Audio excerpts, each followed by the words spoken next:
So tama ako, kailangan ko talaga palang what do you call this, mag-log in para makita natin yung bagong dinibunk ni Madam Barda United for today's video. So I won't take any longer, agad-agad gawa natin yung reaction video for today's video. So yeah, panoorin natin to. Ito yung sinabi niya ata sa akin kagabi. Okay na ba?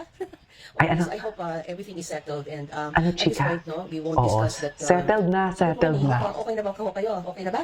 Okay na ba, Okay, mami? so I hope Happy Sunday. everything is settled and at this point, no, we won't discuss that matter anymore kasi medyo we've put it to rest, okay? So okay na, di ba?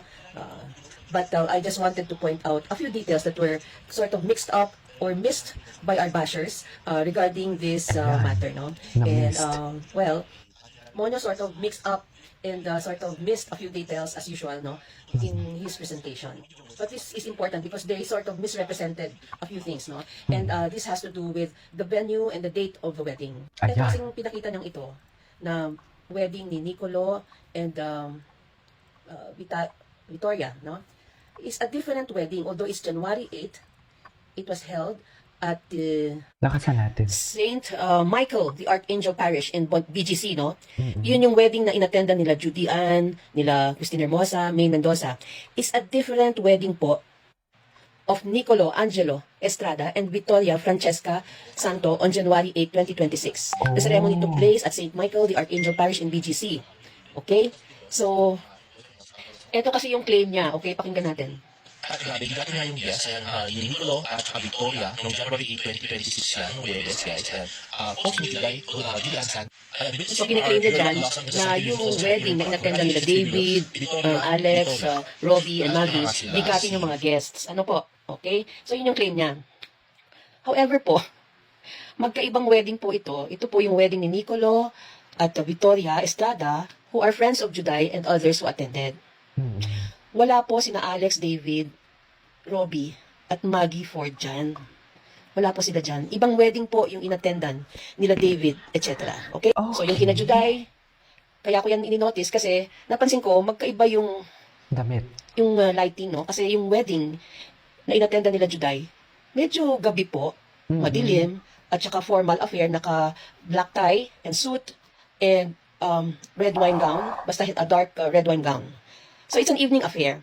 However, the ones of David, Alex, Maggie, and Robbie is obviously daytime, di ba po? Eh, ang mga weddings po kasi sa St. Benedict's West Grove, it's always scheduled from 10 a.m. to 2 p.m. Yan po ang normal wedding schedule ng Ayala West Grove St. Benedict's Parish. At napansin ko na nga lang po yun kasi nga po, parang sabi ko liwanag nung sa kanila, umaga yan, bakit yung kina Juday gabi at dark, no, and all of that. And it turns out nga po that when we did a reverse search of the image of the altar, we identified it as St. Benedict's Parish at Ayala West Grove in Silang, Cavite. Okay. So hindi po ito the same wedding as the one of Juday, Maine and Christine Hermosa that happened on January 8. Magkaibang wedding po yan. So bakit po sasabihin na bigatin ang mga guest? Mga artista din na parang pineflex na daw si A kasi bigatin ng mga guest. Ay, talaga ba? Eh, magkaibang wedding naman po kasi yan. And I think even, I don't know, because I tried to search this photo. Diba? Wait lang i-pause ko muna. Diyan pa lang sa mga ganyang detalye na exaggerated na. Diba? Diyan pa lang mga ganyang detalye, mga bigatin kaya Phoenix na they're exaggerated na. So paano pa tayo maniniwala sa mga kwento niya? Again, inuulit namin, kung girlfriend man niya ni Ginoo at kung magsasalita si Ginoo about that na girlfriend niya, matatanggap namin. Pero yung tipong mga exag na mga kwento ninyo, alam mo, grade 6 lang ang maniniwala sa inyo pag ganyan. Sa totoo lang. Anyways, tuloy natin to. It's December po. Anong basis ko ng December? The hairstyle of Robbie Jaworski here was different. It's longer and it's a bit curly. What does he look like today? So his hairstyle now is different, no? It is clean cut, shaven on the side, and no more curls, no? Clean shaven siya ngayon. Clean cut, ayan, no? Okay. So this being his most recent photo of 2 days ago, proves that this photo is older, di ba po? In fact, my Google search shows that, there was no wedding held on a January by any couple named Francesca and John Consume. Because Pinote Joan labeled the photo as French. However, when you search Google or any internet, Grabe, ang there is galing. no wedding of a Francesca wedded on a January. In fact, as Joanne Pinote earlier labeled her photo as Francesca. Yun Just a few lang. hours ago, she posted that Kung paano the mo bride's name is paniniwalaan yan yung mga Francesca ganyang Consunji. details? So, hindi ko alam kung na-confuse siya doon sa Inaccurate. name ni Victoria Francesca Santo na wedding with Nicolo Estrada attended by Judy Ann, etc. Okay? Because when you search wedding of Francesca and John on December 2025 or January 2026, no wedding is registered at St. Benedict's Parish on December 2025 and January 2026 under the name of Francesca Consunji. So medyo, I think, narito sila sa name at narito sila sa date ng wedding.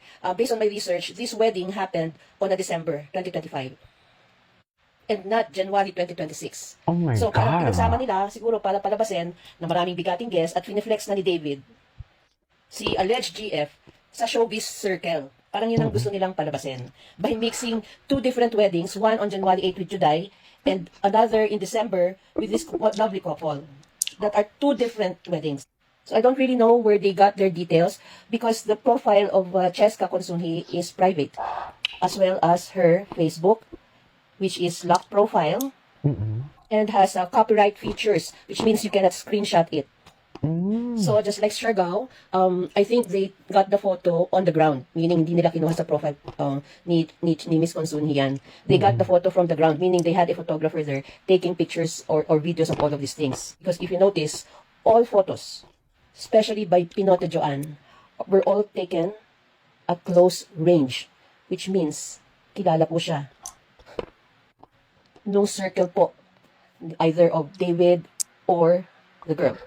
But you see, it's very obvious that David is unaware that pictures and the photos of him are being taken. Akala, which means, even similar to Siargao, the one taking the pictures of these two are just within their circle. Kasi very close range po. no? At hindi siya nakukuha doon sa mga private profiles na naka-private na hindi mo makukuha kasi naka-private siya. Kasi yung profile ni Consunji, naka-private. Mapapaisip ka din eh. Which means the photo and the videos were taken on the ground by somebody they know and within their circle. And they supplied it, obviously, to Pinote. Di ba po?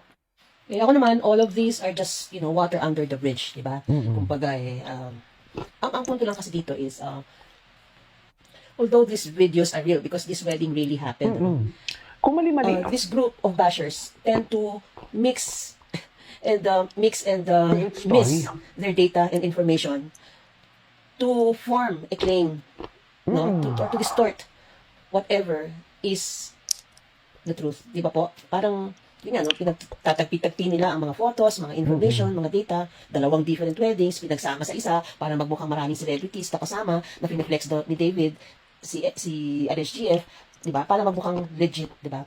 And even the photos that they circulated, what they released are photos that are in a compromising position that will show na parang, jowa coded. gawa-gawa nga ng kwento mi. Yung totoong position ni David was just, cordial and friendly and whatever, di ba? Parang hindi naman talaga as magkuligs lang pictured. eh. So meaning, ang punto ko dito, itong grupo na to has the tendency, tignan mo, mix up nila ang information, mga pangalan, mga dates, mga tao, two different weddings, pati yung Yun, so, position fake news ng peddler. kuha, na parang, Di ba? intimate, Yan ganyan. lang yan. These people are trying to distort the truth. Dinidistort po nila yung truth para magbukhang legit at compelling yung kanilang gustong i-claim. Di ba po? So yun lang, explanation lang for reference lang, no? And to sort of at least maliwanagan tayo lahat kung ano ang modus nitong grupong ito. May modus. Basta ma'am, ang modus ko talaga ngayon is ubusin ang pistachio nuts. Isang latang pistachio nuts. Diba? I mean, nagigets ko dito yung point naman ng Barda United. Oo, nangyari ang wedding. Oo, totoo ang video. But the point is, kung ang mga detail nila na ginagawa-gawa nila, bakit tayo maniniwala sa mga kwentong gawa-gawa nila based sa video na napapanood natin? May ibang storya yan. Diba? Iba ang istorya niyan. So, bakit kami maniniwala? Bakit kami pipilitin maniwala? Diba? Bakit hindi namin kayo pwedeng itag as fake news peddler? Eh, dito pa lang, mga details mini-mix up ninyo ang dalawang kasal. Pinag-combine ninyo ang dalawang kasal o tatlong kasal sa iisang David and Alex para makagawa ka ng kwento. Hindi siguro, oy. Anyways, that is all for today's video. This is KJ Vlogs and see you on my next vlog. Bye!